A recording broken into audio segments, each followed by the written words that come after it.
Plain Truth, the show where we try to get to some of the mysteries, anomalies, and the interesting stuff out there in the world around us. I'm your host, Plain, and joining us this week, we have Lada Ray, who I guess you could say is a woman for all seasons, interested in things like Feng Shui, earth energies, and she's written some interesting novels. Lada, are you there? I'm here. Hi, Plain. Okay. Hi, thanks for coming. And along for the ride are a couple of my friends. Disaster Cat. Hi, and really glad to see you again, Lada. Hello. And Jerry. Hi, Lada. Welcome back. Thank you, Jerry. Well, Lada, it's been a few months. We talked a while ago about mostly Russia and the Ukraine and how things were going. And, of course, things really haven't been going so well, I suppose you could say. But I guess that was to be expected. Anyway, thanks for coming back. And I thought we'd just start by covering a little bit about that, and then we'll go on to the more interesting topics, maybe, of earth energies and feng shui and all that. So how has it been playing out there the last few months? And any surprises from your point of view, or where are things going, you think?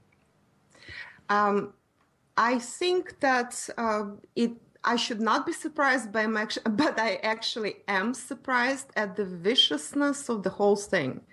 I guess I shouldn't be surprised because I predicted from the beginning of the year when I wrote the Feng Shui predictions for the year of the wood horse that it would be a really, really gloves off fighting volatile year with a lot of fire, too much fire, because wood in the Chinese system of elements adds to the fire. It stokes the fire. And so too much fire, too much volatility, that should have been expected. I guess I did not expect that both the Kiev authorities, or the Kiev junta, as they're customarily called, and Washington would be that ruthless and that gloves off and that cruel, actually.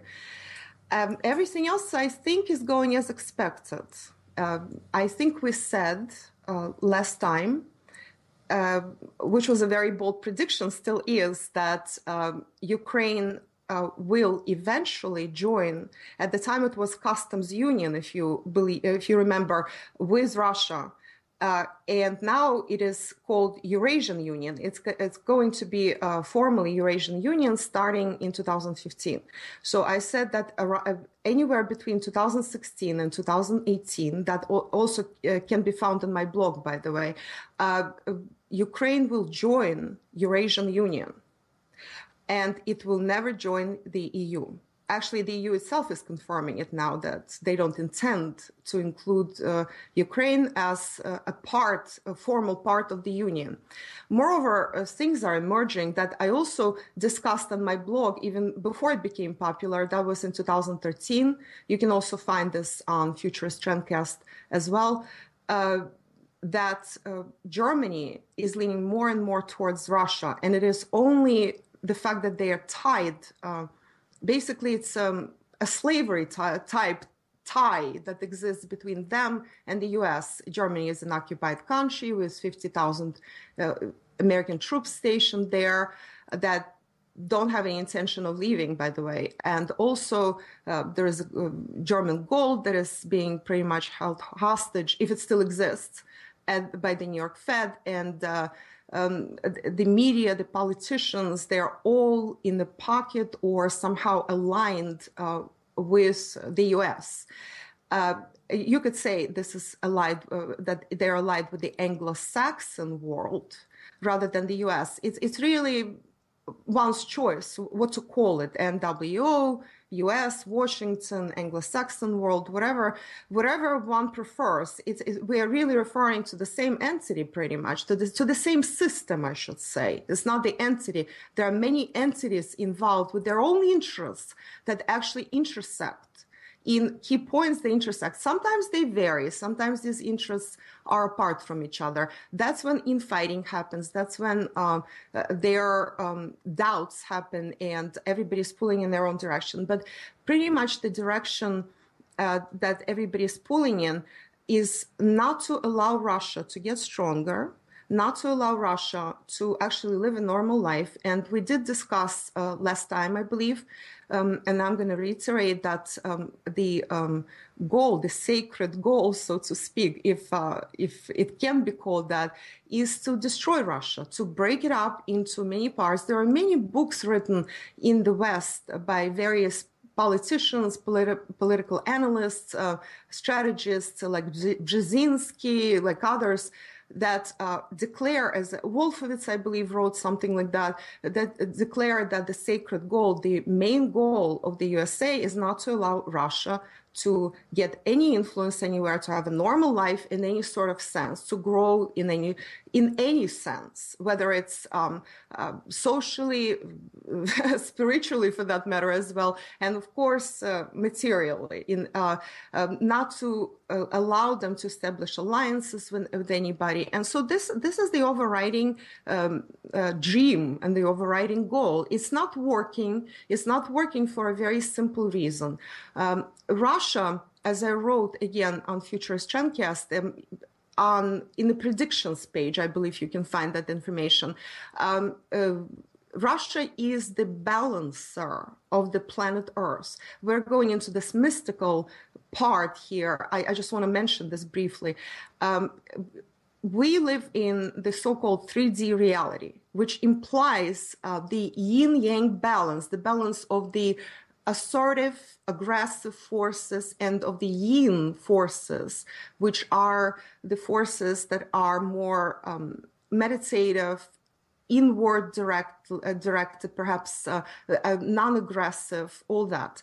And so when we have imbalance, then what happens is aggressions and conflicts flare up. And we have a tremendous imbalance. We simply cannot live in the single polar world where there's simply one superpower that dictates to everybody else what everybody else has to do, and everybody else has to live by their rules. And if somebody does not comply, then they get bumped into oblivion. Then they have no right to exist. They have no right to their opinion. They have no right to actually do anything that is not approved by the single superpower. This is an aberration. This should have never happened.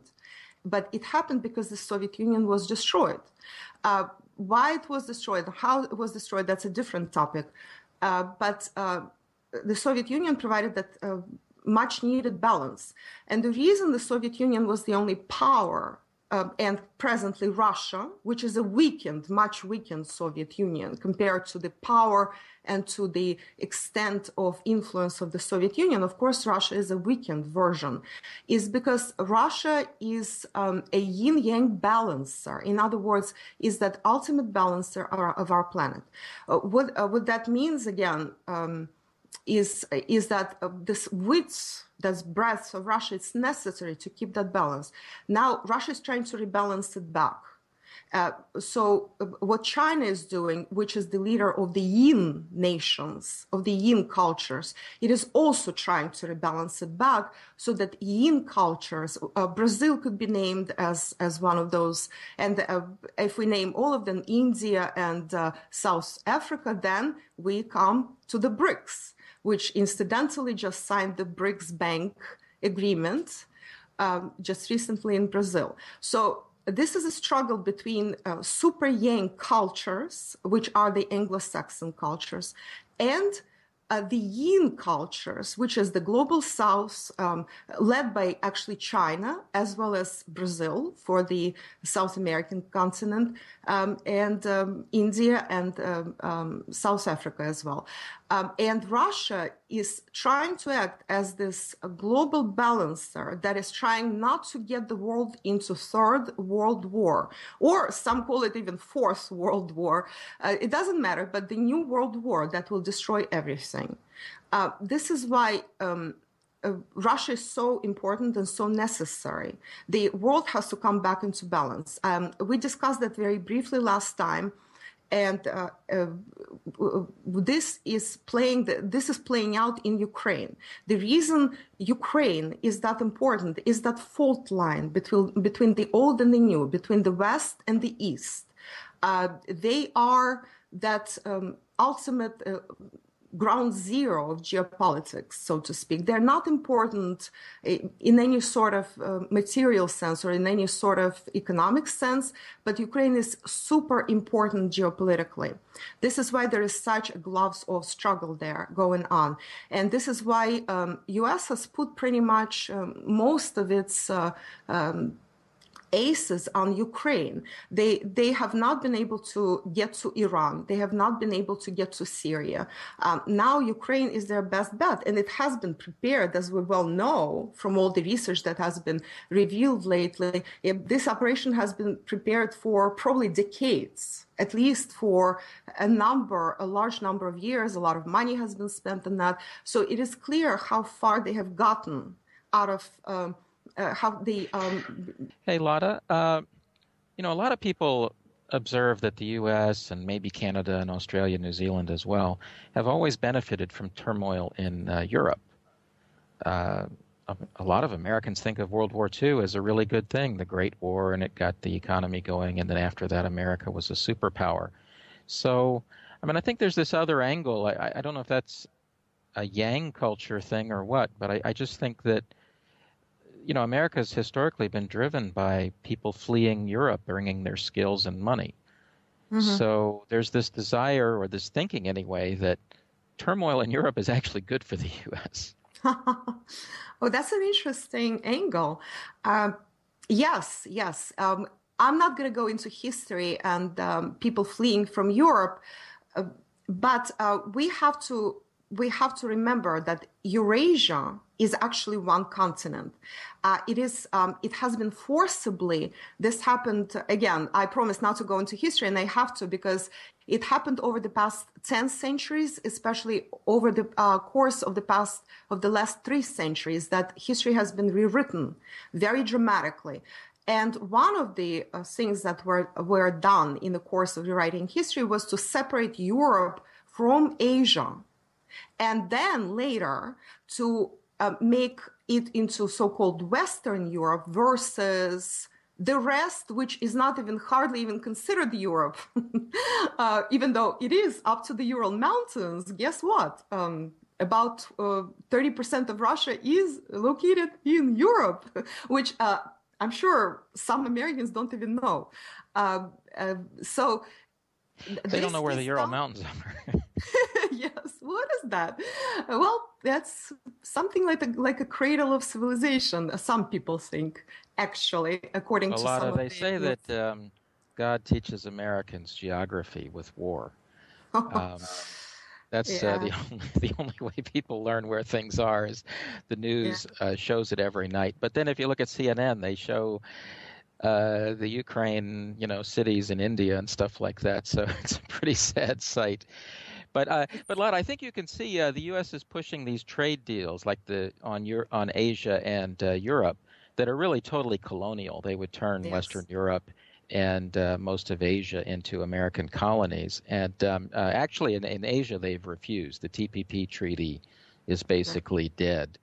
And I don't know we don't know what's going to happen in Europe, but it's a similar thing. This is an economic control issue as well. And so the Ukraine is being used to kind of break that up. But before we go away from this topic of the Ukraine, how do you see things playing out in the next, X number of months, 3, 6 months, whatever?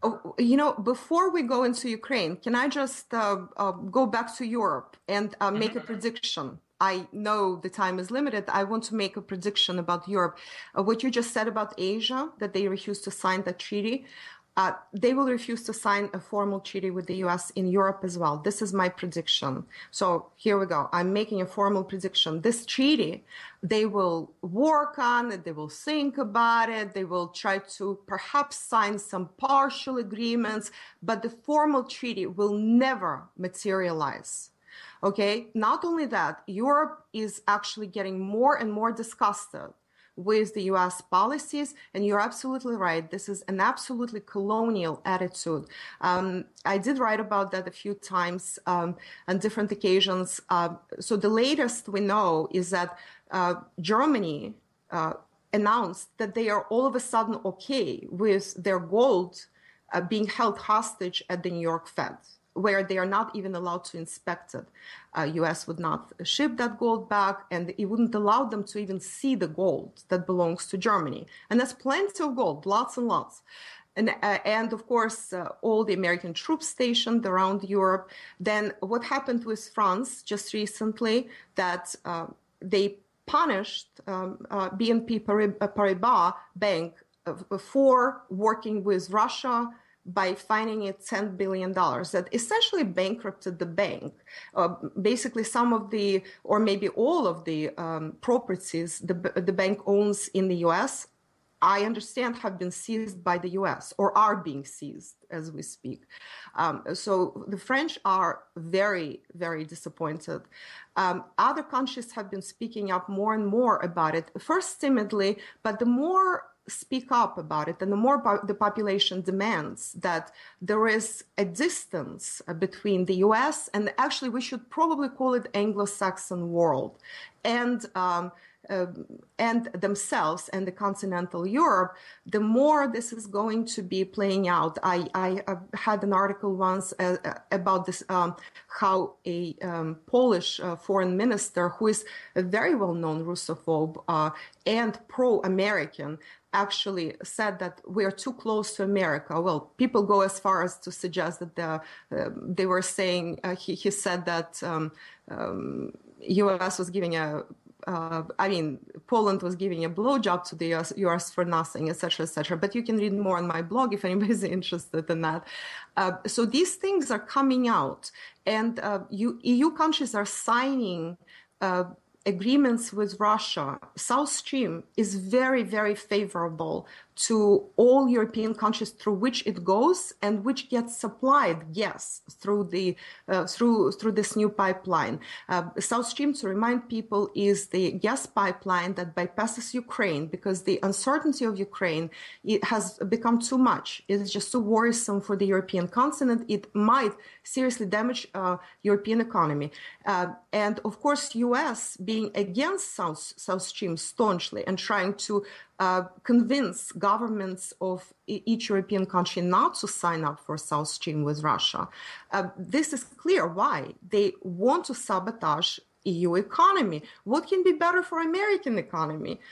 While EU is a slave and subservient to the US politically and militarily, which is where the power comes from, the pressure can be put on the EU that way. Economically, it is a powerhouse. It is the #1 competitor of the US. They actually are probably compete in every area: computers, electronics, all kinds of industries that require thinking, biochemistry, you name it. All the financial services, by the way, as well. You know, there is competition going on pretty much in every area. And of course, in this regard, Europe runs on relatively cheap Russian gas. It runs on it, okay? 33%, currently it's about 33% of gas is supplied to Europe from Russia. And it was actually a little bit more. The percentage was higher, but US achieved partially its goal of limiting Russian gas supplies to Europe. However, in reality, it's actually more than 33% because Russia has all kinds of alliances through which it also has participation or control of certain other countries' gas supply. But that's more hidden.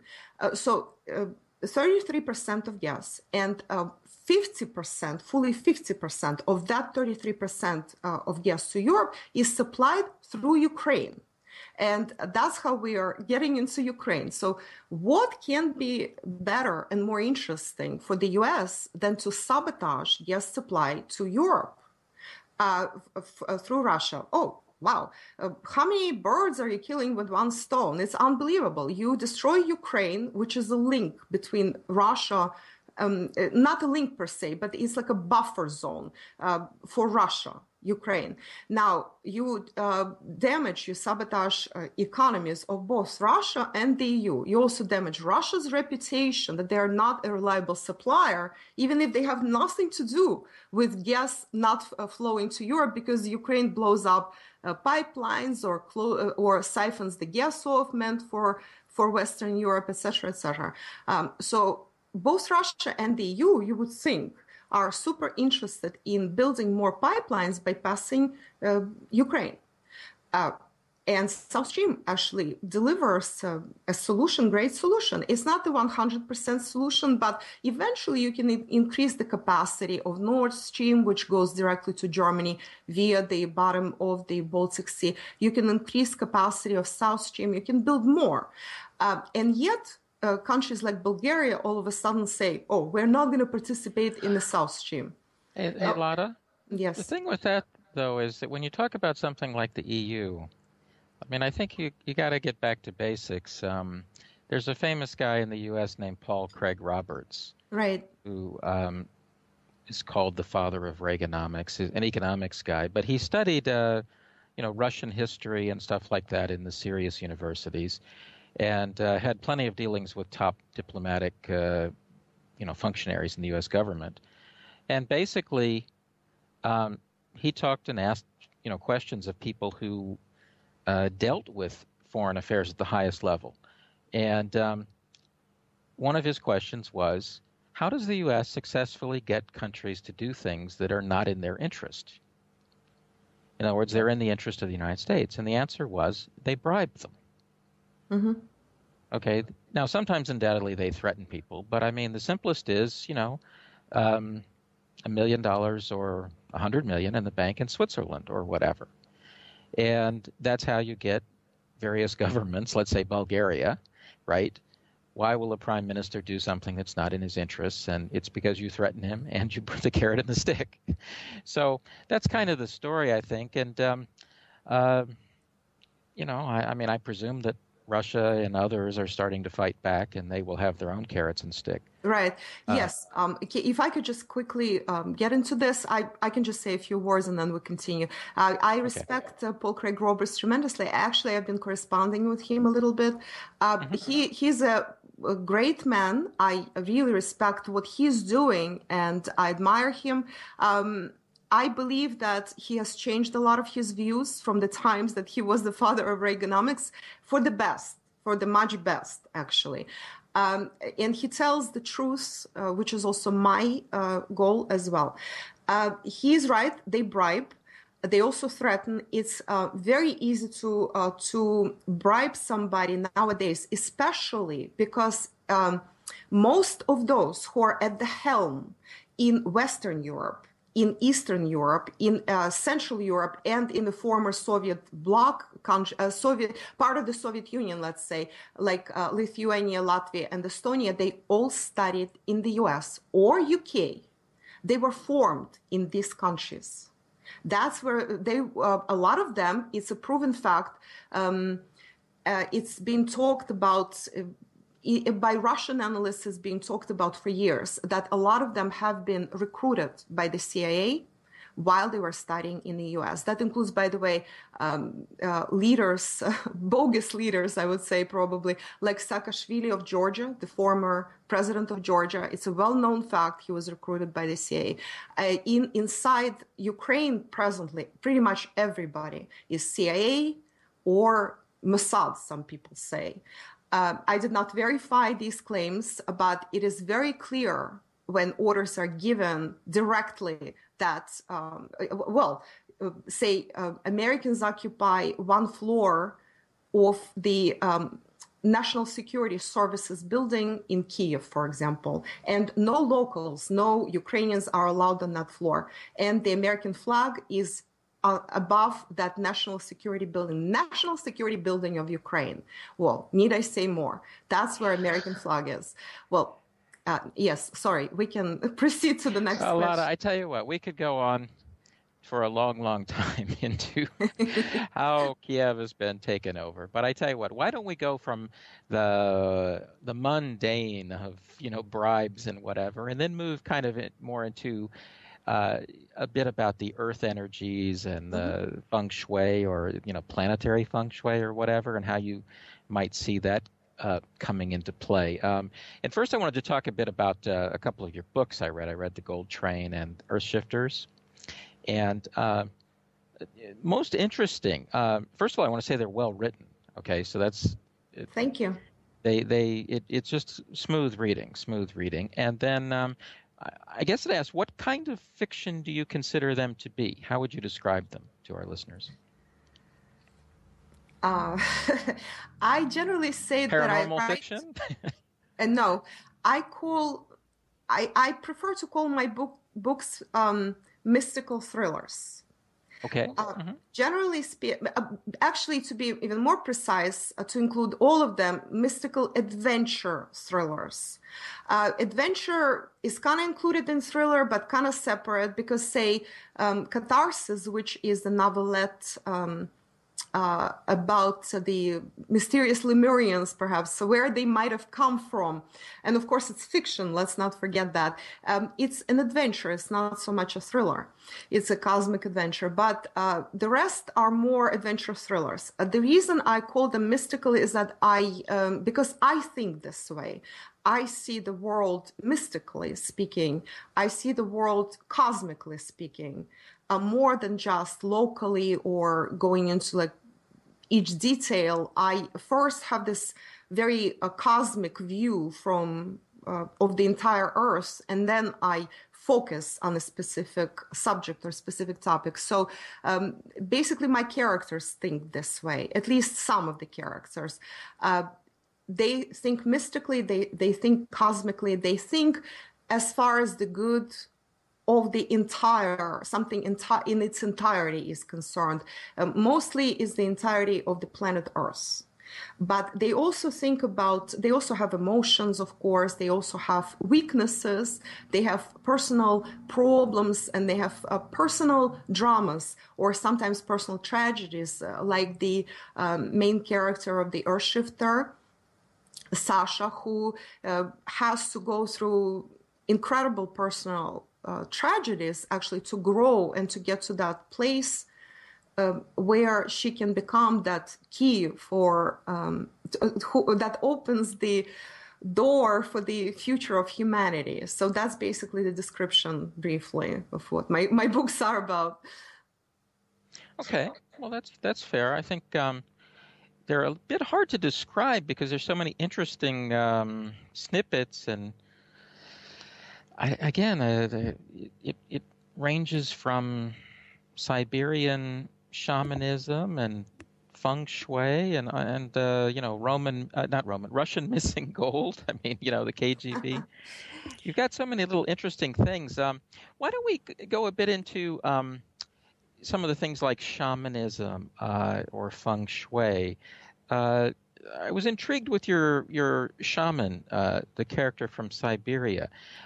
How did you get interested in that, or what do you know about that?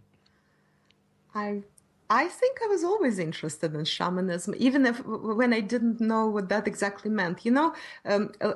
Growing up in Russia, you naturally have connection with naturopathic medicine, for example, and also that way of thinking. Everybody thinks that growing up in the Soviet Union meant that you were pretty much forbidden to step in any direction except the little tiny passage that was prescribed by the Communist Party. I'm always laughing at this because this is just so silly. In reality, Russians always, and this is why a lot of people say that the hope, the spiritual hope of the world actually comes from Russia, because the West has become so materialistic. Russians have always been so connected to nature, so connected to forces that are beyond just material. They always think in terms of spiritual. They never cease to do that, even when they stopped going to church. And that's another proof that church actually may not add much or nothing really to the spirituality. So we grew up in that way, that when somebody would get ill, for example, my sister, my mother would say, "Oh, should go and consult the old lady," or in babka in Russian. Babka would mean like a wise woman, or same as shaman or shamaness in this case.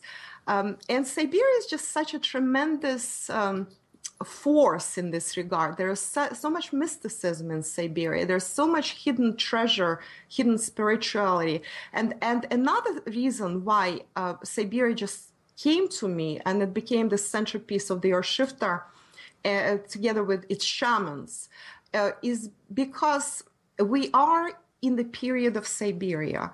I'm just going to briefly mention my system of long cycles, which plays into this. We are in the so-called period 8. And according to my system, and that's based on the traditional Chinese philosophy, traditional Chinese spirituality. Period 8 signifies the rulership, it goes by compass direction, signifies the rulership of the Northeast. So Northeast anywhere is actually highlighted, and it's also in the best position to benefit from this period. The fortune and the energy flows to that period. Well, if you look at the world's map, you will see that Siberia specifically, Russia and Siberia specifically occupies the northeast of the entire world. So it's very natural, energy flows in that direction. So it's very natural to talk about Siberia and also to talk about Russia. I had a question on the shaman himself. He was such an amazing real character. Was he based on somebody that you actually knew, or perhaps a composite of people? No, actually, he just came to me. I do have characters that have features resembling some people I know, or the idea of the people I know. But no, Siberian shaman is that ideal human being, I would say, probably something that we always want to see in our grandfather or in our father, perhaps. Somebody who is a real wise mentor, and also at the same time very human, by the way, very warm, but hiding a lot of pain. And at the same time, he's that big father to everybody. I really don't have any.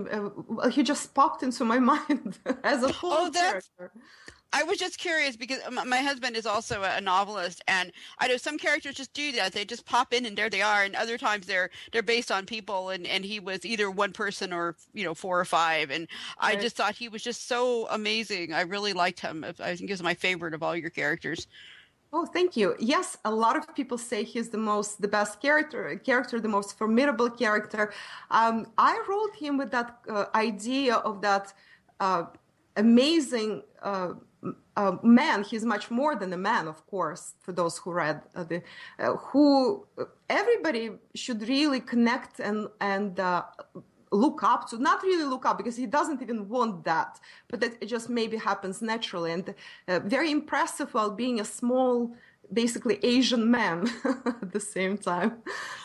The other question I have sort of on this is on another level in the book, the shaman, without giving away, the book, this shaman is part of, in this fictionalized story, sort of a council that's sort of a metaphysical council that sort of oversees and tries to make sure the planet keeps working the way it should, essentially, right. I guess you might say. And I just wondered again if that was, I mean, obviously the characters are fictional and the things that actually happen are fictional, but do you actually believe or feel that there are like either beings, either living people or entities that sort of try to watch out and try to direct things in the right direction? Yes, absolutely. Of course, this is a fictionalized account of what is happening on the planet and what will be happening. This is also a warning of what might happen if humans do not heed the warning, if they do not learn from past mistakes.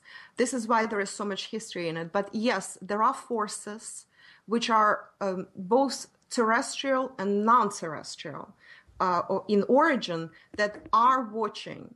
And we don't have to give away anything to say that there are nine keepers of the earth in the book. And Tengiz is the supreme keeper of the earth, which is his position, but he also is a shaman watching over his own people, his own village, somewhere in Siberia near Lake Baikal. A lot of who watches over the earth, I call them the keepers, and this is the category. Actually, this is more than just fictional characters in the book. I call those who watch over the earth and try to keep it spinning, for lack of a better word, the keepers. There is a category of humans actually who do that. Lada. And yes. Are you? Sorry to interrupt you. I was just curious. Are you influenced at all by Blavatsky's works, Theosophical Society? Because I think that was one of their premises, was that there was sort of this great hidden white brotherhood that protected mankind. You know, you'll be laughing. Seriously, you'll be laughing. Just because my time is limited, and I read a lot when I was young, but I did not read any mystical books when I was in my 20s. And after that, I had a supercharged career in the corporate world. Then after that, I had big Feng Shui practice that took all my time. And then I was writing. I actually never wrote, never read Blavatsky. We probably find that I never read practically anybody. I just get this information. This information just comes to me. I sometimes listen or watch on YouTube some videos. It's easier for me because for the lack of time, I really don't have time to read anymore. It seems like you're definitely tapping into sort of the collective psyche or the collective unconscious, because, I mean, a lot of these ideas that are in your book, I mean, they're sort of universal archetypes. They are, and that was the idea. This idea came to me about... around 2007, I believe, the idea of the earth shifter. And it took me quite a while to get going, because ideas were so all-encompassing that putting them in characters and writing them out in such a way that writing out the story in such a way that I thought the story deserved took me at first several years. And then all of a sudden it just wrote itself in 2012. It just all came together and wrote itself in 1 month. It took me 3 or 4 years to write the first half of the book. The second half I wrote in 1 month. Yeah, that's funny, because I always had a theory that certain authors aren't so much writing the story as the story is just kind of being told through them or passing through them from, wherever it may be, whatever realm or intelligence. Right. Yes, yes, of course. Well, this is definitely a download. I have always been a very, very huge empath. I had no idea I was an empath until I learned that around 2002. And before that, I had no idea why I was so sensitive to energy, why I could predict things easily, why I could say, looking at a person, oh, this person is damaged goods, stay away from him. And 6 months later, people would come back to me and say, oh my God, how did you know this person did this, this, and this? And I'm never talking to this person again, or something like that. I learned that only in 2002, and then it started kind of like growing and developing. And I pretty much download most of this from the universe. People are always surprised to hear that I do not read any Western newspapers, or for that matter, Russian newspapers. I only get some information from YouTube, from videos, news of all sorts. Generally, I can't read much because I write a lot and my eyes get very tired. So after I have written a book or an article or writing a book, I really don't have any more time or possibility with my eyes being so tired to read anything. So I listen, and that's all. And the rest, I just see what I see that I write. I had another quick question, because you do touch upon sort of some meditation techniques and some Eastern wisdom and stuff in the book. What's your experience as far as like meditation or qigong or any practices like that? I know you do the Feng Shui, but do you meditate or practice qigong? Yes, Feng Shui does not involve meditation unless you want to involve meditation. It involves both a system of the significators. This is like a scientifically mystical system. And also it involves intuition, art, and downloading information from the universe as well. But as far as meditation and Qigong goes, I actually love watching Qigong, never found the time to do it, keep dreaming about starting to do it, because once I went to Omega, which is... Omega is this wonderful retreat in upstate New York, near Rhinebeck. If anybody has been there, they would confirm my words. It's a global retreat for spirituality and consciousness-based retreat. Love it. Been there many times. So once I went and we had this Qigong class, and somehow I was moving. Actually, instructor was showing me how to do that, and I started moving with him. It was like a mutual Qigong, so to speak. And it was so fluid. It was so easy to do. I was doing it so well. I thought I just fell into that rhythm, into that energy. And I was doing it flawlessly, basically. I was surprised myself, actually. And it was also elating experience. And he said, "Did you do Qigong?" I said, "Never. Actually, I have never done that afterwards either. And I regret that. But I can't find a teacher like the one from Omega anywhere. And once you've tried the best, you cannot go down. And for myself, I guess I just don't know how to do that.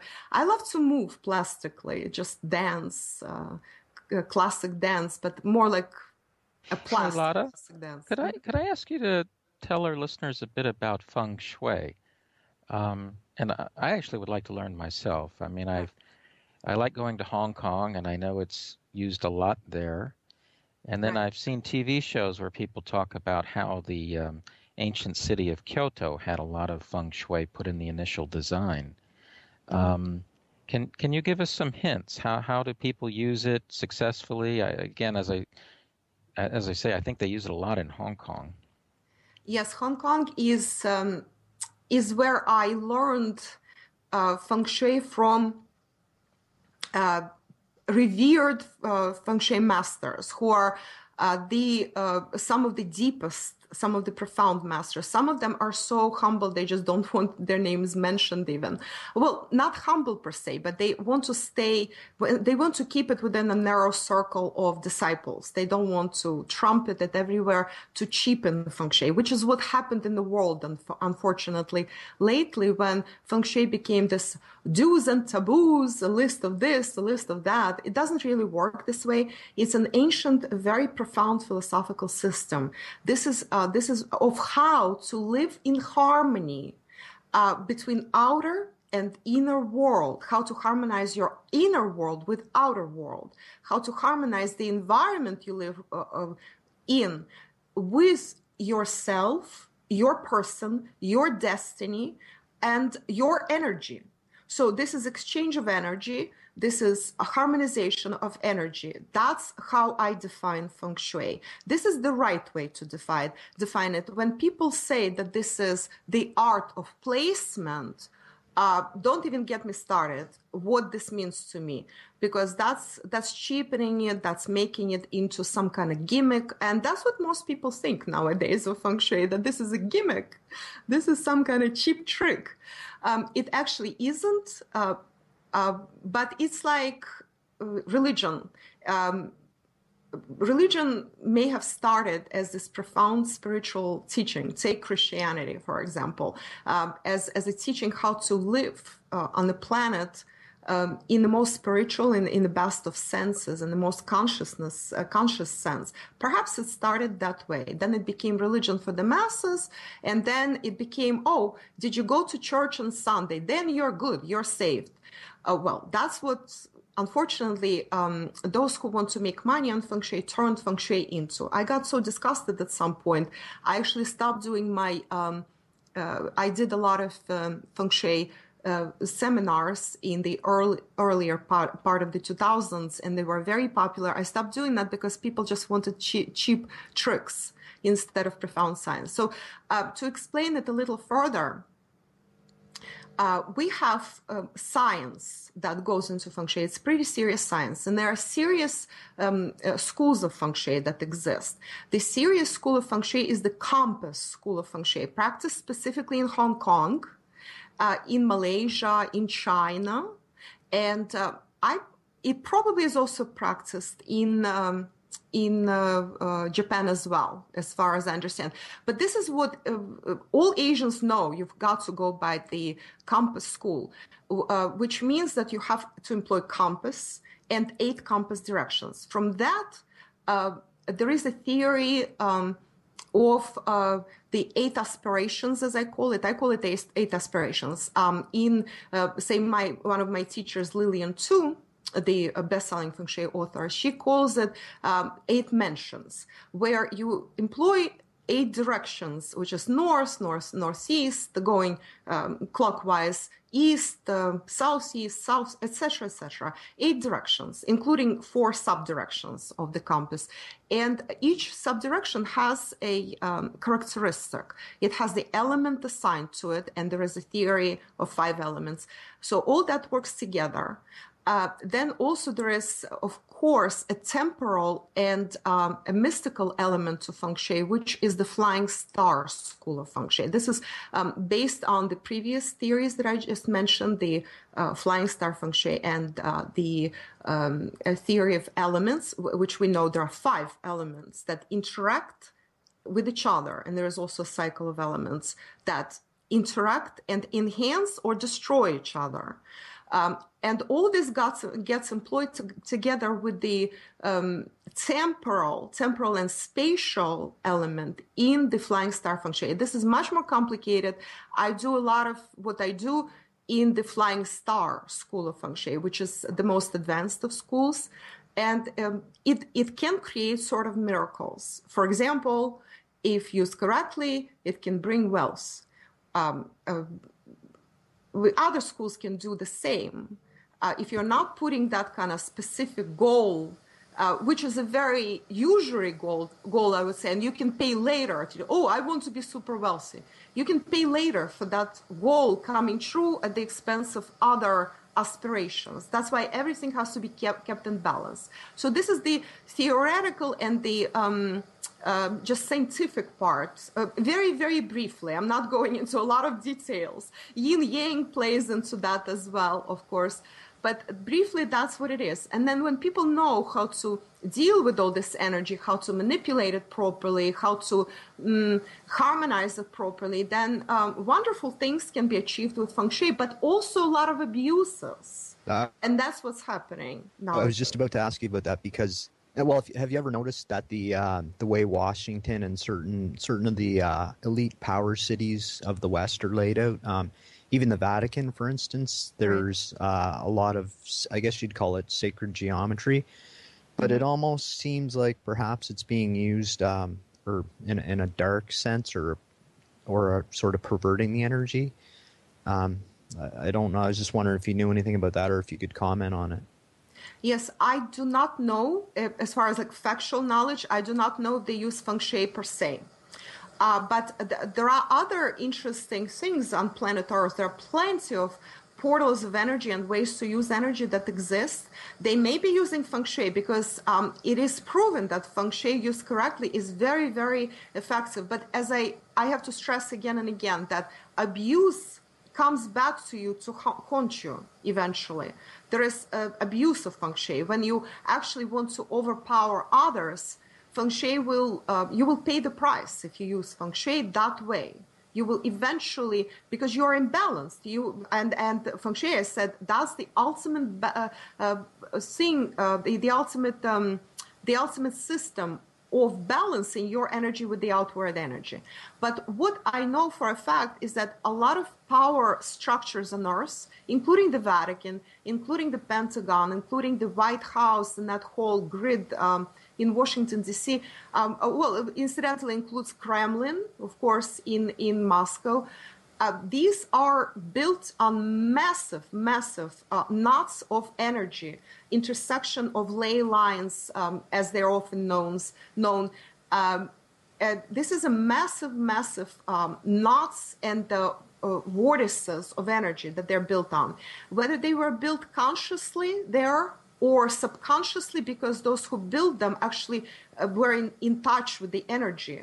And they used that. It just came to them. It was given. The information was given to them. Either way, it doesn't matter, because the information somehow was downloaded and given to these people, known to these people, to do so. And then these power centers, let me just finish this thought. These power centers, they keep developing. But what happens is that you can tap into the negative or the positive or the neutral, for that matter, energy flow.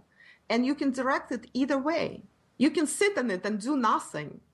And some of these are used consciously to actually empower themselves at the expense of others. And that's what people are seeing more and more. Hey, Lada. Yes. In your book, you kind of had that great white brotherhood of sorts, and some of us wonder if there isn't a great black brotherhood. Yes, isn't it described in the book as well? Yes. Yes, it's called Bilderberg, right? Paul. It's the Bilderberg. That's it. Yeah. Yes, Okay, exactly. I got it. Okay, yeah. They seem to have these dark dungeons in Europe. They might. Probably in places like Bohemian Grove and whatever too. But so let's just put it this way: that energy can be used for good or ill, and yes. So we need to try to hope that there's more good, and also that balance is found. Can I just make one point that sure, you brought it up just now about, and I just want to just say a few words about the good and the bad energy and who represents whom, right? So I described this, the keepers, who are that positive force overseeing the planet and making sure that it stays at least in a certain amount of balance, but they do not interfere, as you well know. They really do not interfere. They interfere only in catastrophic circumstances where they have no choice but to interfere. They actually try, sometimes they guide humanity, and sometimes they, without involving others, they help those who they think, like in this case in the book, it's Tengiz who helps Sasha secretly. I'm revealing some secrets from the book, but I think it's just in line with the conversation. So there are private forces that might help certain people without involving the others. It might be secret because they feel that somebody needs that additional information, that additional nudge. So no force is uniform, monolith. There are private interests, for better or for worse, everywhere, okay, in all forces. And as far as the opposing force, as a very astute question was just asked, as the opposing force, you said, who is the opposing force? Is that their dark brotherhood? And I said, isn't it described in the book? And that's the society, which is a society of men, of humans, as opposed to those beings who are, yes, they're human in human form, but they're much more than human. So what does that tell us? This is a hint. I put this hint in the book, and I really hope that readers see it, that the ills of society, ills of planet Earth, the evil, comes from humans. It does not come from extraterrestrial sources. I know it's very popular to say that some extraterrestrial forces interfering presently on the planet. I'm not going to name them. This is beyond the topic of discussion, that they are negative, that they're here to destroy us. I want all my readers, and actually everybody who listens here, to think about this thought. That's a very important thought that I embedded in your shifter. That's my message to humanity. Look inside. Look inside, people. That's where all that evil comes from fear, from greed, from anger. Anger is not even always negative. Sometimes it might actually be positive when people need to rise against some kind of unfairness, this greed for power, the greed for money, and also the thinking that comes from fear, as a matter of fact. I'm better than others. And therefore, everything comes from fear. So humans really have to look inside. These wars, like a war in Ukraine, have not been started by extraterrestrials. It's been started by humans and human interests. It's very easy to hide behind some extraterrestrials did that to us. Let's start with ourselves. That would be much, much better. So, you're mentioning the extraterrestrials, but I just want to clarify. Do you mean by extraterrestrials not only, say, beings from outer space, but also, say, perhaps beings that are just sort of non-terrestrial, as in, I don't want to say the word demon, but something that's a dark entity that's outside of the human realm? Are you including that in extraterrestrial, or would that be something else? No, Melody, this is a wonderful, wonderful comment, actually. Thank you for adding that. I was not talking about that. I was talking about specifically what people talk about, certain types of ETs who are influencing and the Western governments to be so demonic. But yes, that's a different story. Dark energy, Earth-related dark energy, it does exist. And it can only find its way to anybody's heart, to anybody's mind, if humans let it.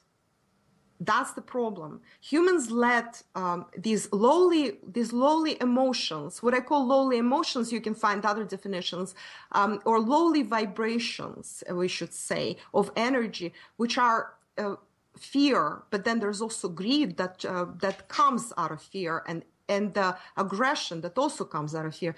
Or if you allow that to become your overriding emotion, if you do not listen to reason, you have to rise to the level of reason and love. Once you have risen at least to the level of reason, I'm not going to go into the consciousness scale, because there is a scale with specific numeric codes attached to each vibration. It's by David Hawkins. Power versus Force, that's the book, if anybody wants to look it up. So if you allow that lowly emotions, lowly vibrations to dominate you, then you are opening yourself up to dark energies. You can call it demons, which, by the way, in the ancient Greek, daimon meant spirit. So it did not have a negative connotation. Then, spirit can be neutral, can be positive, right? So it was not a negative connotation, but it became a negative connotation eventually when people didn't want to go inside and just listen to the whisper of that spirit, listen to those messages. Then all of a sudden, these negative things started awakening in them. The more you go into the negative territory, for lack of a better word, into the low vibration territory, the more, of course, you're in touch with dark spirits, with dark energy. That's natural, right? Yeah, that's why I hesitated to use the word demon, because it was just sort of a popular, for what I would think of as a being of the lower astral, or just something that isn't necessarily friendly and may even be downright destructive to people if they encounter them. Whereas there are beings and entities, I think, that are, positive and helpful, or just to say neutral. I'm glad. Thank you for clarifying that, because I wasn't sure whether the ETs were. So they're just people from outer space that you were referring to, or other dimensional beings. That there's a theory out there that they're sort of controlling things and influencing things, and you're saying it's more human beings and that are responsible. Well, no, it's actually the other way around. Well, see, I see this stuff. I do not concentrate on that. Those things. I prefer to concentrate on what's happening on the planet, on Earth in general, and where we're going. But I can tell you, I see it very clearly. It's just, I think a lot of people wrote and talked about it before me. I'm just going to mention very briefly. Dolores Cannon is very good. She talks about it. She is a famous a psychotherapist. I'm sorry, not psychotherapist. Hypnosis therapist, I believe you should call her. And she teaches people all over the world. Again, I never read her books, in case somebody wonders. I listened to a few of her pieces on YouTube, interviews and such. And it was so consistent with what I saw. And then there is also a theory about incarnated ETs who are called Earth Angels oftentimes. And this is basically, you can read about it. The excellent book, I actually did a review of that book, a very small book by Doreen Virtue. She summarizes them. It's an excellent starter book into the issue of Earth Angels, which means incarnated, both star seeds or ETs, we can call them. There are differences in terms. Some of the things she describes there, some of the categories I disagree with. I'm actually developing my own categories in this regard, but this is a fascinating topic. Actually, is the other way around. You know, there are also others who talk about this. Drunvalo Melchizedek, I believe his name is, but I never really gone into his theories much. So there's currently a sequester on the planet Earth. I've seen that several years ago. That's what I described overtly in your shifter, that the Earth is sequestered from the rest of the universe because of how violent humans are. This is the honest opinion of the ETs and of Earth Angels, that humanity is too violent. It cannot be allowed to interact with others. This is why some time ago, I confidently, it was like 10 years ago or something, I confidently predicted that, not predicted, but actually said, it's actually the past, that humanity has not been as physically as Americans try to portray it, to the moon. Humanity is not allowed out of the narrow confines of the planet Earth because they are sequestered. This is not that kind of environment in which you can just freely fly to the moon. So in order to get desequestered, you join the community of other forces in the universe, humanity just has to stop being so violent, so angry, and so unreasonable. This is where we're going with this. Hey, Lada? Mm-hmm. You're ruining my childhood dream when I watched Captain Kirk of Star Trek go all around the universe and kill bad guys. This is a wonderful dream. Again, it's too physical to be real because where's my taser or whatever? Where's my taser? It's way too physical. It's way too literal because humanity, when it reaches that level, I'm not saying it will not. By the way, I said that right now humanity has to wake up and smell the roses instead of killing and maligning each other, instead of starting wars and living in anger and this constant aggression against each other. And we know where most of aggression comes from, but everybody has to remember that, actually, because it's not good for anybody. Pride, thinking that you're better than others, is not good for anybody either. But I'm not saying humanity will not reach it, but humanity is trying to transition. Let me go into the positive territory here. You asked me, playing for some predictions and then reconfirming what I said before. We are moving into a better territory. We are. The important thing to remember is that 3D reality, three-dimensional reality that we live in on planet Earth, it has been created as such. And 3D reality understands it this way. You have yin-yang, which I started this conversation with. Yin means something that is quiet, something that introverted, peaceful, perhaps, okay? Also female energy. Yang means male energy, also aggressive energy, assertive energy, energy of starting things. And yin is energy of maintaining things. Okay, so these energies can either be working together, work in concert, they can be united. Like, remember the yin-yang symbol, which yin and yang both have pieces of itself in each other, but they're also embraced in a big hug, and they create one circle. This is how it was envisioned, harmony. But unfortunately, because of the fears that fear is embedded in human psyche to be, initially it was embedded to help humans cope with danger, to create that pathway in your mind that helps you avoid danger next time. Aha, there was something dangerous, so that fear will recall it next time this danger comes around, and humans will not go into the dangerous territory or do something dangerous anymore. However, somehow it gets twisted all the time. The human psyche, human mind, because of the peculiarities of its nature and operation, they always twist it to actually kind of superimpose it on others. The fear does not come from inside, according to many humans. It comes from the outside. The danger comes from the outside. Whereas you first need to examine what's inside of you, what is causing it. Oftentimes, it's imaginary danger, as a matter of fact, not real danger. So going back to the dream, we are moving in the right direction. We're in the process of entering the so-called Aquarian age, which is supposed to last 2,000 years. And so this Aquarian age, and a lot has been written about it, but it's a very interesting age in which we're supposed to become a global village. Of course, this same energy can be misused to impose slavery, global slavery on everybody.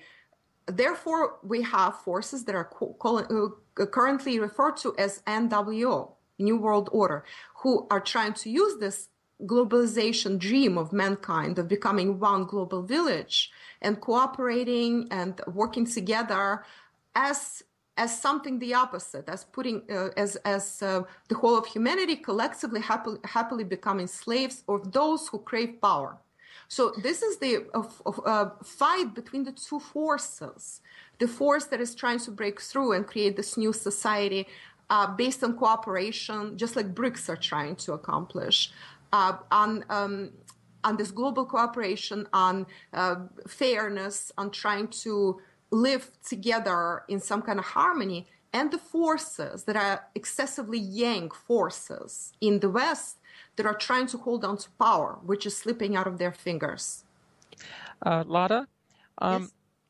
Going back a second to some of these characteristics in humans, I was kind of interested in the shaman character and the idea of kind of like within someone's character, let's say, for example, power animals being missing. Mm-hmm. And that this might happen for different reasons. I mean, something that happened in a past life or something. Could you go into that a little bit? Okay. Oh, yes. Oh, this is a very interesting topic. One of my favorites. Thank you for mentioning that. This is called the power animal loss, as I refer to it. This is a standard shamanic practice. This is part of it.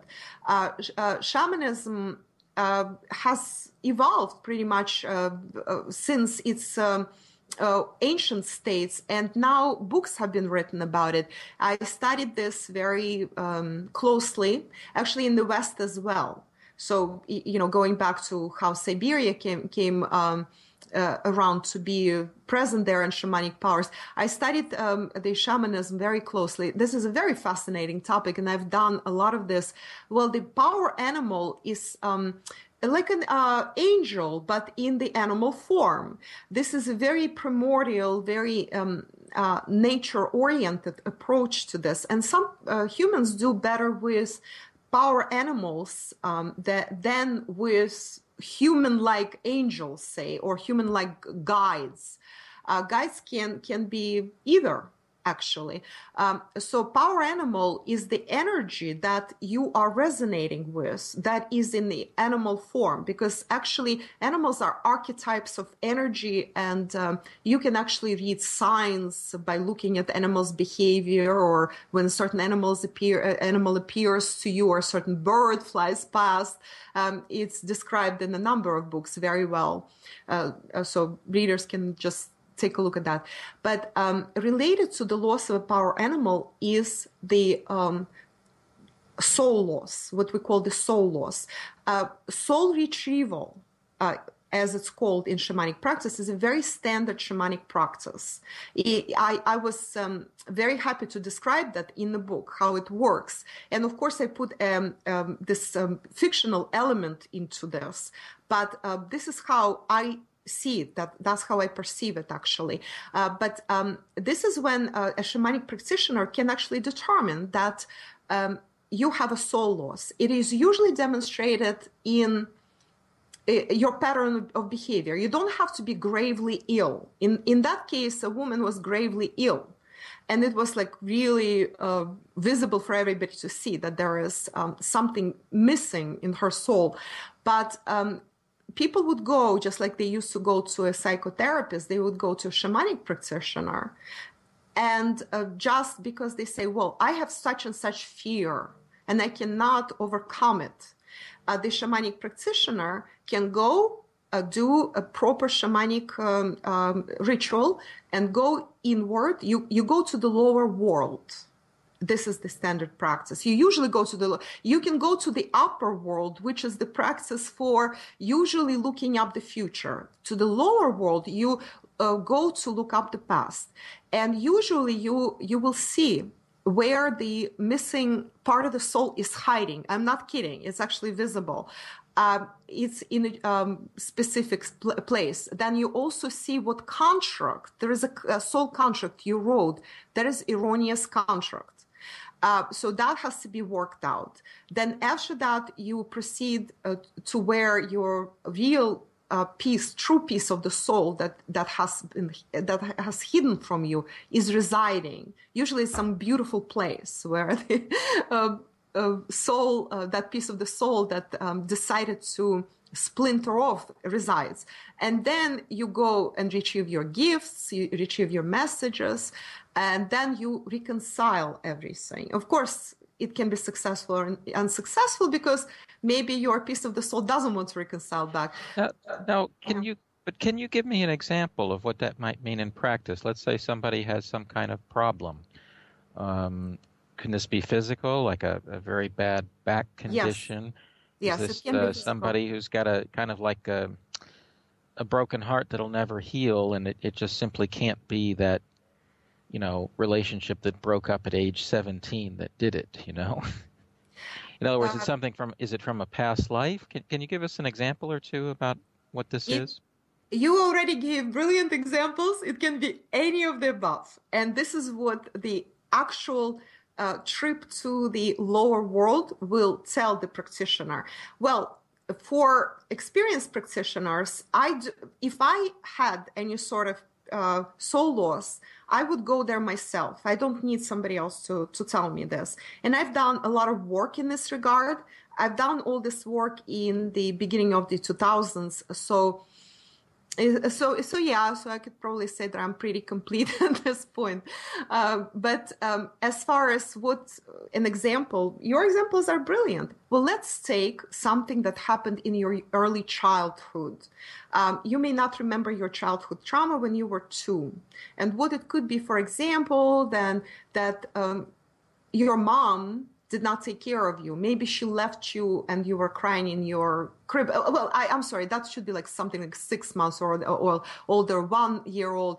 Well, 2-year-old, it's also possible. She just dumps you into the playpen, for example, and goes somewhere and never comes back for hours. And you are crying there and you are very desperate that you don't have anybody to talk to, that you're all alone. So fears, all kinds of fears come from that in the later life. And depending on the person's personality, character, that ties in with what I said earlier. These fears can create monsters inside of you. You don't need any demons. You already have them sitting inside of you. And based on your perhaps deeper fears, and the deeper fears might come from previous lifetimes, and they almost always do, or examples of other fears. Maybe somebody else embedded fears in you. They could be from the womb fears when you were in the womb of your mother, and then you come out, all of a sudden you're not in that protected space anymore. And so you're in this big scary world, and that's your initial fear. When nobody, all of a sudden, there's no womb of the mother to protect you. You're all exposed and you're all naked. That's that primordial fear of being abandoned by the mother. So a lot of humans on planet Earth have this kind of fear. Or say your mother was was drinking and smoking when you were in the womb. That also leaves some big scars.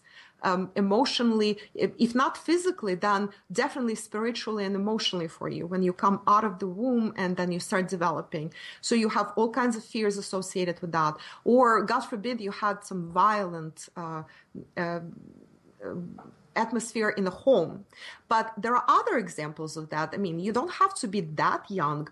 Say children at some point, previously children watched TV with parents, and now children play all kinds of games on the computer, and they do whatever it is that they do nowadays on the computer, on the internet. And there's so much violence everywhere that you can also embed that. Well, one of the interesting soul losses, that is the collective soul loss.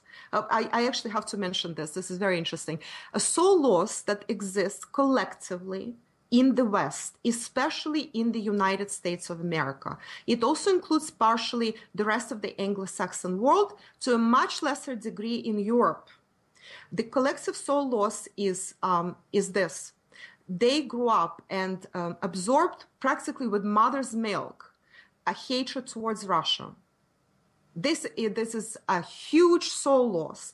Until this is taken care of, and people everywhere are trying to explain that how much people have been propagandized and zombified with this hatred towards Russia. Well, they used to say it was communism. Russia has never been communist for ages. So where did all this go? Did it disappear? No, it's right there for all to see. It's a massive soul loss. So the MSM, Western MSM, as we usually like to say, it's MSM, it's politicians who are bad, but they have to have support, deep support of the population to say these things. Sometimes humans living in a certain environment, say in certain parts of the US, demand that their politician and their MSM bash Russia.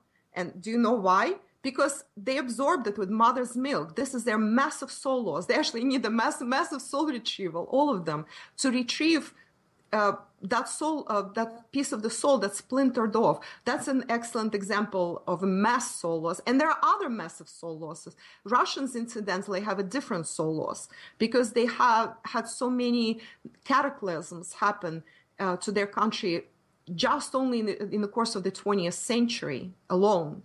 And before that, there are other cataclysms, but primarily in the 20th century. They have a different soul loss. In a way, it's insecurity, that it demonstrates as insecurity. It demonstrates as self-doubt and many other things. But I'm not going to go into that. Some of that, I think, like in the West, I think some of that is that it's just that the powers that be always need enemies and demons. The demon can be Muslims, the demon can be dark Catholic immigrants, the demon can be all kinds of things, but they kind of need demons to keep people under control. So I think there's an element of that too. Yes. Those who want power, this is an axiom. This should be like, whenever you start analyzing any event in history, in current events, current affairs, whatever is going on, who benefits from it and why? Why do they want this? And what is it that they want? These questions answered, you know the rest. You know why some event is happening currently or in history, why it happened. Yes, those who concentrated power in their hands will keep their power by any means possible and impossible as well. So they constantly have to create enemies. They have to play on people's fears. It has been discovered in the 20th century in the US, and the technique was perfected, how to manipulate human fears through the media on a massive scale. I mean, I should not say that it's Americans who invented this, the manipulation on a massive scale. Of course, it was done by everybody who was in power before the church, Catholic Church, for example, and before Catholic Church, there were other forces. It is discovered naturally because humans, exactly what I said before, precisely because of that. Humans are so easy to manipulate through fear. because they run on fear. They have to stop running on fear. I think we have classics in history, Machiavelli and whatever, Xenophanes or whatever. It's nothing new. It's nothing new under the sun. Hey, Jerry, you had a question? Yeah, well, actually, as Lada was talking about, 3 or 4 new ones sprang to mind, but I'll ask the original one. I was just wondering, how does Chinese astrology factor into your system, or does it? And if it does, have you looked at, say, the Chinese horoscope of the United States versus Russia or China? Mm-hmm. Yes, Chinese astrology, I include that in my system, absolutely. I include it usually on the a personal level, not on the country-to-country level. For example, I can do global predictions. I mentioned before, I do predictions, Feng Shui predictions for every year, which includes the system of course, astrology. So we have the year of the wood horse, which enhances fiery, very volatile, very angry energy, unfortunately. So that's why we're seeing these gloves of very ugly fighting, all these disasters. They're concern fire, as a matter of fact, whether the rocket was fired and shot down the airplane from the sky, or that hideous burning of people alive in Odessa, the city I grew up in, incidentally, in southwestern Ukraine on the Black Sea. But I can tell you, so I analyze it on global level like this. I just put it out once a year for, as a service to humanity, so that people could just take a look at my predictions from the Feng Shui and Chinese astrology perspective. But as far as going into countries, I have actually never done that with Chinese astrology. I might look into that, but that's much harder, because you actually have to know the a certain specific energy. So it actually does not work country by country. But I can tell you something else, Jerry. You might know this, and it's very interesting that there is Western astrology, which is compared to Chinese astrology, a more developed discipline. So I look at Western astrology, and I look at how it affects countries. And I do that in conjunction, and that it's just a little bit to the rest of my predictions. It actually serves as this verifier. Okay, am I on the right track here? Oh, yes. From Western astrology perspective, I'm also on the right track. That's basically how I do it. But, so I can tell you about Russia from the Western astrology perspective. As I said, we are entering the age of Aquarius. Do you know what the ruling sign of Russia is? It is Aquarius. Aquarius. It is Aquarius. And the rising sign is Scorpio, actually. Scorpio, well, few people know that, by the way, but that's the rising sign. Well, at least it has been the rising sign. It probably... it will stay a rising sign. And unfortunately, Scorpio, amongst amazing things that it rules, like spirituality, like hidden things, like consciousness on some level, it also rules power, by the way. Scorpio rules power. And Scorpio is a sign, but it also rules revolutions. And now look back at all the Russian revolutions. Changes, turmoils, change in consciousness, rules all that. Also rules the military, rules power structure, and generally power. So that's very interesting. And Aquarius is the sign of the global friendship, global village. It is also the sign of ETs, sign of anything cosmic. Incidentally, astrology falls under that. Cosmic. And now remember, who was the first man in space? It was Russian Yuri Gagarin, right? Which is completely in line with Aquarian energy of Russia. So from that perspective, we are entering the age of Aquarius. And this is why Russia is playing and will continue playing such an important role. This is part of why it's happening. One more quick question then. Have you looked at the personal horoscope of, say, Vladimir Putin? No, actually, well, see, I'm not an astrologer, but I understand a lot about astrology, and I use usually astrology, as I said, on a global level to check my predictions, etc. I'm not a practicing astrologer. I'm a Feng Shui master and a lot of other things, but Did he get any of the Tsar's gold that you write about in the Gold Train? I'm sorry? Did he get any of the Tsar's gold that you write about in your novel, The Gold Train, about the missing imperial gold? Who, Putin? Yes. Putin personally? No, Putin, I will tell you, I have not come out with full prediction on Putin and full explanation of who and what he is. But I promise you, I intend to do that. I actually want to do it in the form of a special report, not not as part of my blog. Specifically for my readers, for my future subscribers, when I have a subscription-based service, kind of, sort of. But yeah, I will come up soon. I actually have it all. I just need to put it in writing. But Putin is not. He doesn't have part of that gold. That gold is lost, as I described in that book. Well, part of it is lost anyway. And it's a very convoluted story. And remember, this is fiction. This is an adventure. This is a true adventure thriller, Gold Train. Part of it was recovered, yes, actually. And part of it is still sitting at the bottom of the same lake that the Earth Shifter refers to, Lake Baikal, Sacred Lake Baikal. And actually part of my plan was to write another book eventually. I planned 2 more books in the Accidental Spy Adventure series. After Gold Train, there should be Asia Adventure. And then we're going back to Siberia. And I wanted to continue the Gold Train adventure in Siberia. But we'll see how, how my time allows me to write those 2 books. But yeah, part of the gold has been recovered, actually. And part is still missing. So, and part has been spent. Part has been stolen, actually, out of the country. And it ended up in other countries. I'm not going to point fingers, but we know. No, I'm kidding.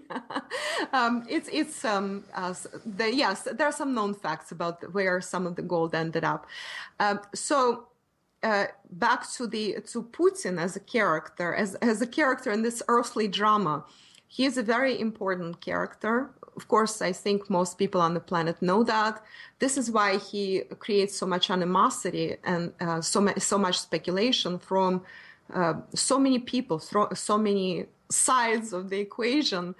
And some cannot stand him and his energy. And I understand that. That's very human. And it comes from fear, from the ultimate fear. And some love him. Some are trying to stay neutral. And some just are scratching their heads. What is he really after? So, yeah, he's a very important character. Let's just put it this way. So is he going to ever declare himself Tsar so we can see him in pretty robes and everything? And my cat Vladimir really wants to know, because my cat wants to know when he's going to be Tsar. Oh, that's just so cute. I would love to see your kitty in that guise. That would be interesting. No, Putin will never declare himself Tsar. Let me just announce it for the whole world people. He will not declare himself Tsar, number 1. Number 2, he will not wear silly robes. I think we're way past that. Rats! I was hoping, I do reenactment clothing and trim and handwoven. I was hoping I could sell them, to the Kremlin, for the coronation. Oh, this is so cute. Oh, I just love it. Actually, in Russia, some people perceive him as Tsar. This is part of the Russian mentality. And that's not to be considered subservient as some, well, see, I said these words and somebody will immediately say, see what she said.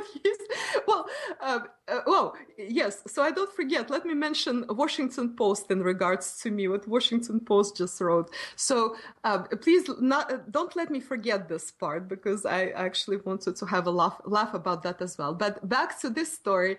Some perceive him as Tsar and consider him real Tsar. And what Tsar means in Russian psyche is somebody who is a real head of the country, somebody who rules with justice, with wisdom, with discernment, and with care.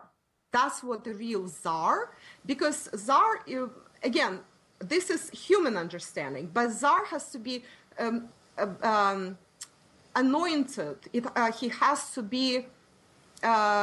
become this force that has come from from above, that has been by celestial forces that have named the czar. That's humans' understanding. To be that ruler who will disperse justice and all other good stuff. So will you go on record now, Lada, and state emphatically that Vladimir Putin is the reincarnation of Peter the Great? No, he's not reincarnation of Peter the Great. He's not Vlad Tepes either. Okay, I'm gonna actually tell you part of this real story of Putin that is supposed to be in my secret special report eventually. I'm just give you some clues here, okay? You talked about Rasputin. That's an interesting story. And Rasputin is one of the characters in the Earthshifter, as we know, and is a surprise character that shows up in the end. And a lot of various stories and various fiction and various accusations float around Rasputin. People still love to use his name, and usually he's used as a negative character. The reason that happened was because Rasputin actually, as you will find in the book, predicted what will happen to humanity and what will happen to Russia in the 20th century if what he is trying to do, or if his warnings are not heeded, if that is not heeded, okay? And that's what happened. So rivers of blood, blah, blah, blah, all that stuff.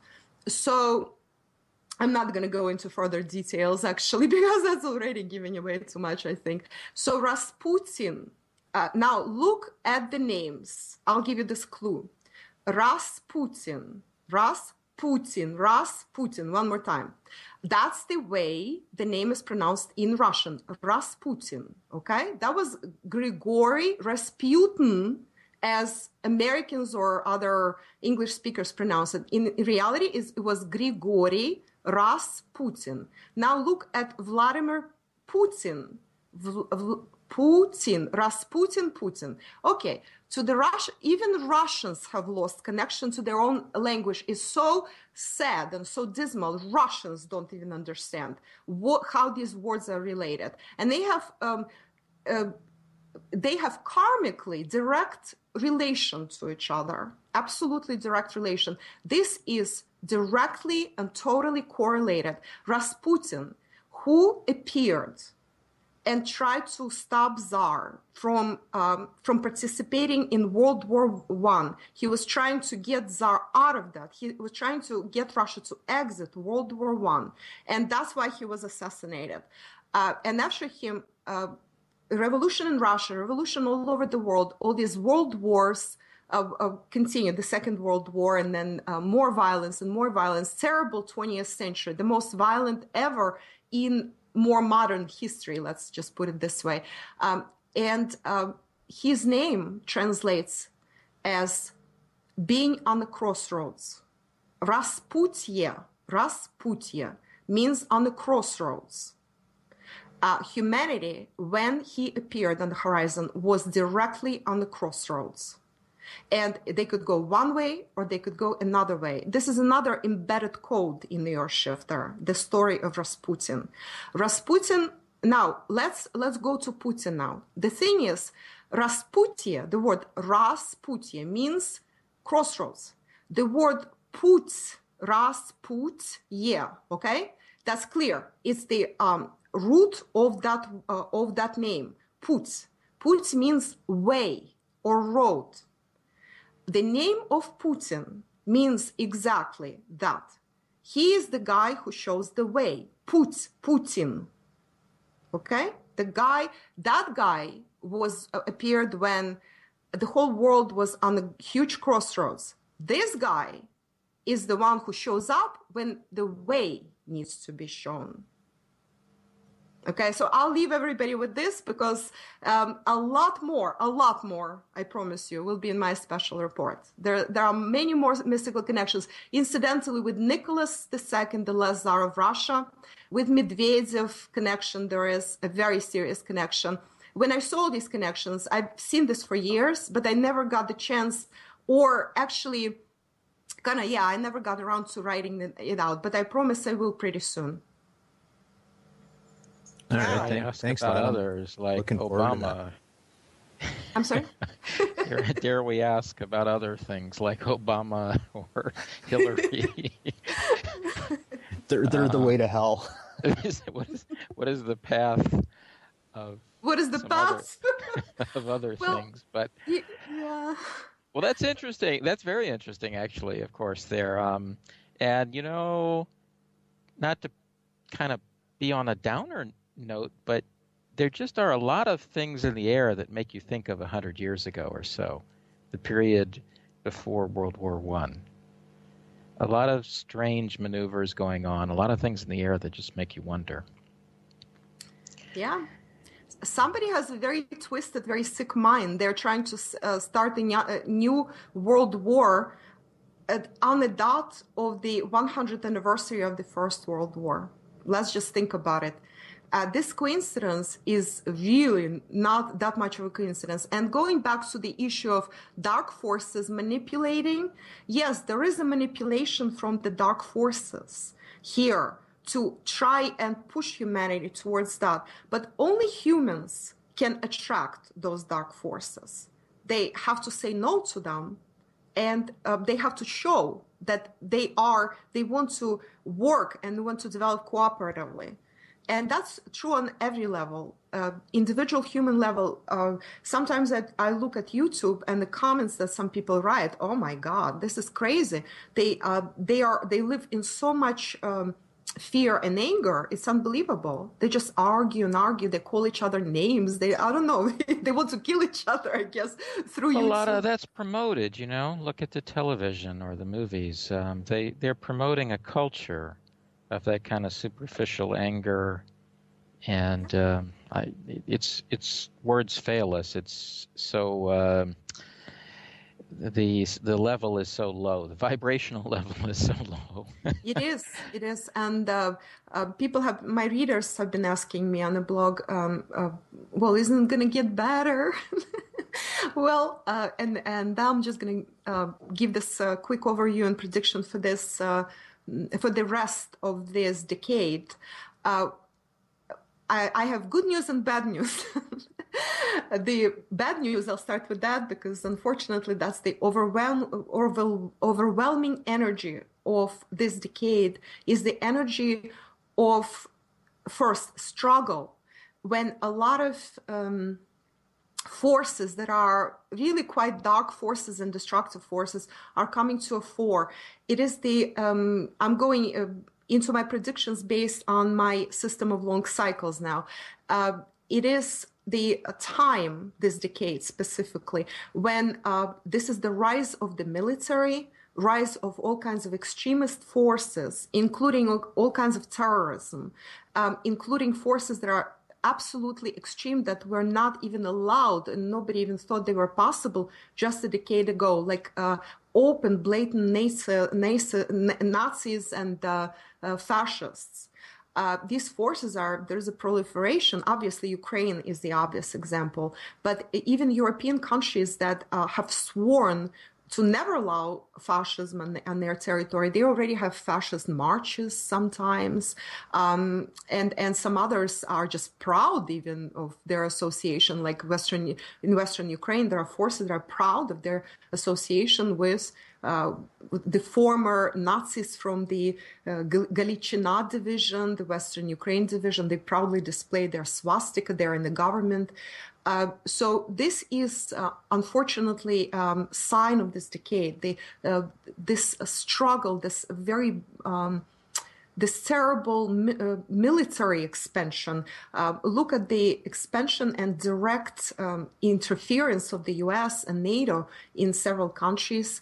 Look at the U.S. military budget that is more than the military budget of the rest of the world, and all militaries are growing. Look what Japan announced just recently. I believe some of us here know more about Japan than I do, but I believe they finally said that, oh, enough with that doctrine that we cannot be offensive, that we can be only under defense, and started rebuilding their offensive military. As far as I understand, that's what happened recently. I'm sure that one of us knows more than I do. Yes, about yes, that, right? I know a little bit about it, and let's just say that the government is, you could call it unreconstructed. They're the World War II guys, and they don't feel they did anything wrong. Mm-hmm. And, they can make their case. I mean, people in wartime can have all kinds of situations, and they can also say in the current environment why they need it. And unfortunately, there's another argument, Lada, which is the only way that Germany or Japan could ever really kind of push off America's control is to have enough of a military or a KGB to do it. I agree absolutely, by the way. This part, and this is sad. I'm not saying I like this, but I'm just saying in secret, well, maybe that's not the word. In private, people will say this. It's just not something you can put in a newspaper. But how else, when you've got tens of thousands of American troops and CIA guys and Operation Gladio people and all that, how else are you going to, run your own country? And this is absolutely true. But let's remember what I said about the proliferation of any military, any violent, any aggressive forces is also meant in a defensive sense as well. And that's the positive manifestation of the military, of the rise of the military. Defense forces of many countries should be rebuilt as long as they're defense forces, as long as they don't intend to invade anybody. That's why basically military budgets are on the rise everywhere. And yes, the argument that how else are we going to defend ourselves from the American aggression, or how else are we going to push them out of our land? That's a very by the way, Lada, before we wrap it up today in a few more minutes, what else do you see from those energies coming around? So there's this rise of the military or conflict and extremism. Are there any positive things in, let's say, the next 10 years or something? Yes. I'm just going to give a snippet of this, because I will also be doing special reports on my system of long cycles, explaining all this in bold details. But a snippet. I actually meant to continue with the positive. So the negative is not just the rise of the military, but also extremism, as I said, people getting angrier. But also, this is not a negative, this is not a positive, this is actually an excellent development. All that was hidden before, like NWO, like who is behind, who is pulling the strings in the world, like the banksters and what they are doing to the world, like Soros, what his role was, this horrible destructive role that Soros Foundation has played in the world. All this is coming out. And more truths, Julian Assange revelations, and more and more. A lot of this will be coming out. I forgot Snowden, by the way, also goes under this category. More and more of this will be coming out. Truth will be coming out. And sometimes it will be such a horrible, devastating, ugly truth that people will feel sadder and worse. But they need not be, because this is my positive. This is the destruction of the old, outmoded, outworn, something horrible from the past. Some of it has to be revealed. A lot of it has to be revealed first, so that humanity could see it for what it is and heal itself from it. Because we're trying to move to the new energy, to the old society. I'm just going to say just in a few words. This is an involved, huge topic. Maybe at one time we could have a conversation about this. What will be after capitalism? The capitalism, the way it is right now, is going to go away. There's no way it will stay. This is predatory capitalism. I'm not going to argue one way or the other whether capitalism even has any merits and stuff. There are great features to what is called capitalism, and there are some very good, useful features to what is called nowadays. And I highlight this word "called." Okay, not what I think, not what somebody else thinks, but what is referred to commonly as socialism. So capitalism and socialism both have good features, bad features, but capitalism is dying. What will be after capitalism? We are actually moving to the cooperative society, which is also highlighted by the fact that we are practically in the Aquarian age. Aquarian age is all about cooperation and global village. So we are moving into that kind of cooperative, global cooperative society. And US is fighting it tooth and nail, or claw and nail, whatever you want to claw, tooth and claw. And it will keep fighting that until it cannot do it anymore. So the idea is actually to keep doing it, not to despair, to keep highlighting the truth, enlightening people, explaining things, which is what we all are doing. Highlighting the truth, helping the truth to come out, pointing people in the right direction. That's what needs to be done, so that more and more people understood that they've been actually living in the matrix, that they've been duped, that they actually need to restructure their life and refocus their vision or expand their vision. A lot of people have just very, very narrow tunnel vision that has been embedded in them by the powers that be, by the MSM, by those computer games that they're playing, or whatever it is that they're looking at CNN and stuff. Okay, so that's what we need to do. So this decade will be very turmoil based, and but people need not despair. They need not be negative. They just need to understand this is a fight, gloves off to the death between the old and the new. And it always goes one way, this kind of fight, people. It always is that the old eventually dies, the new emerges. So that's where we're going.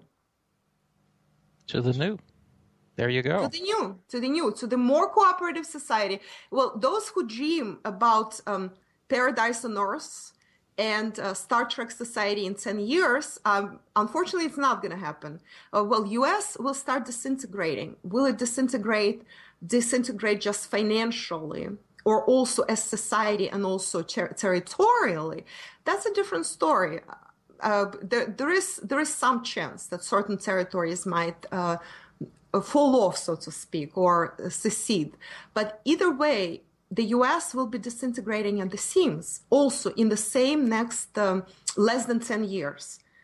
There is a chance of a civil war by 2021 in the U.S. Also, you can take a look at some of my predictions on the predictions page on the blog. I'm sure that Plain can post the link somewhere in the description to my blog. So all this will be happening, but people need not despair, because we are actually moving to the new. It's not going to be wonderful right away. People have to build it. People have to participate in building the new society. This is key. Nobody can just sit back and watch as others are doing.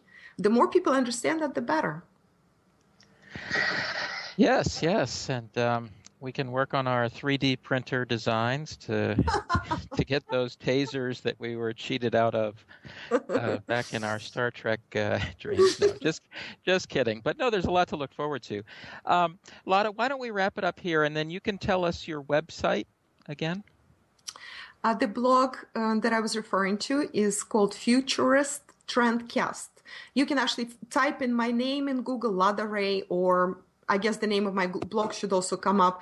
Or you can just go directly to the blog. It's Futurist Trendcast with one T in the middle, .wordpress.com. Okay, well, thanks, Lada. We appreciate you coming.